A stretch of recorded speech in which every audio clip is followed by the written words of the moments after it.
semuanya, pada kesempatan kali ini saya akan memaparkan dan menjelaskan apa sih konsep diri itu, bagaimana peran dari konsep diri itu, apa saja faktor yang mempengaruhi konsep diri itu, dan sebagainya. Untuk penjelasan lebih lengkapnya, disimak ya video berikut ini. Oke, di sini saya akan menjelaskan apa sih konsep diri itu. Konsep diri atau self-concept ini, bagaimana kita memahami diri kita sendiri. Dalam artian, konsep diri ini merupakan persepsi dari seorang individu ini kepada diri mereka sendiri, yang mencakup bagaimana mereka melihat, menilai, dan menyikapi diri mereka sendiri. Pandangan atau perspektif dari diri mereka ini meliputi aspek fisik, psikis, ya, contohnya seperti mengenal kemampuan mereka sendiri, mengenal karakteristik mereka sendiri, tingkah laku atau perbuatan, dan sebagainya. Hal ini merupakan gambaran yang menyeluruh yang kompleks dan dibentuk melalui berbagai pengalaman serta interaksi yang panjang di hidup mereka.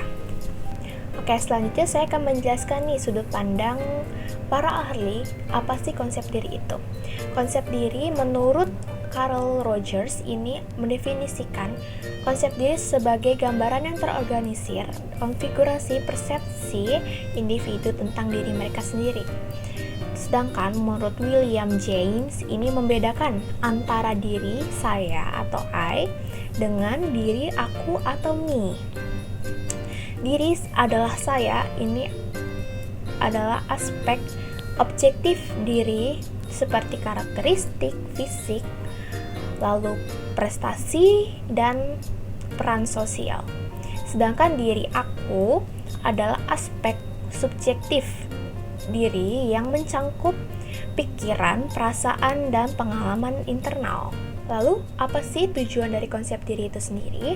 Konsep diri ini bertujuan yaitu berperan penting dalam pembentukan karakter seseorang.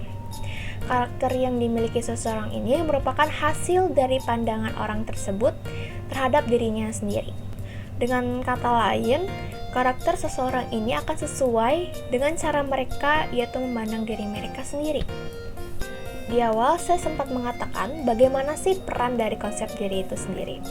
Nah, konsep diri ini merupakan tanggapan individu yang sehat terhadap diri dan kehidupannya.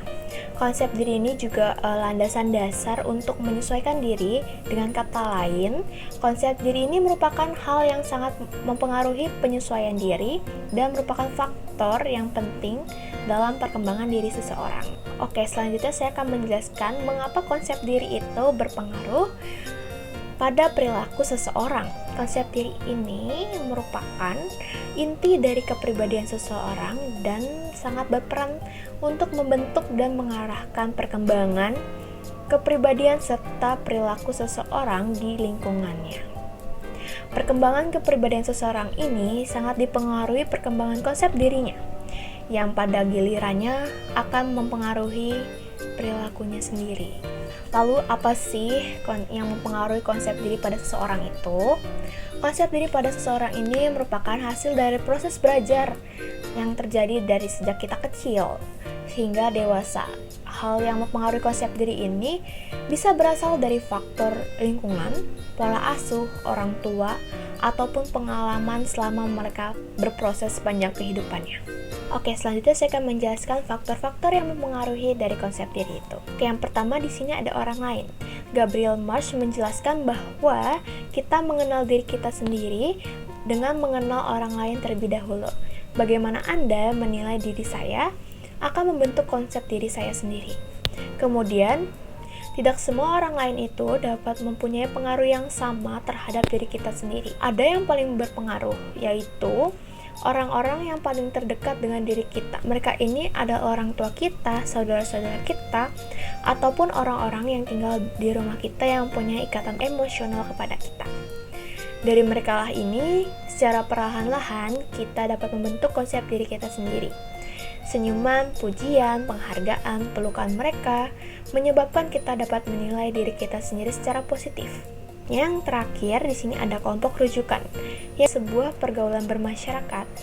Kita akan menjadi bagian dari keanggotaan dari berbagai kelompok. Setiap kelompok ini pasti mempunyai norma-normanya sendiri. Ada kelompok yang secara emosional dapat mengikat kita dan berpengaruh terhadap pembentukan konsep diri kita. Ini disebut sebagai kelompok rujukan. Dengan melihat kelompok ini, orang dapat mengarahkan perilaku dan menyesuaikan diri mereka dengan ciri-ciri kelompoknya, atau istilahnya adalah beradaptasi. Apa sih komponen dari konsep diri? Yang pertama, konsep diri secara fisik, bagaimana mereka melihat penampilan dari fisik mereka sendiri, termasuk dari kekuatan, daya tarik, dan kelemahan mereka. Lalu yang kedua, konsep diri secara sosial, bagaimana mereka dapat melihat diri mereka dalam hubungan mereka dengan orang lain, termasuk peran, nilai, dan norma yang mereka anut.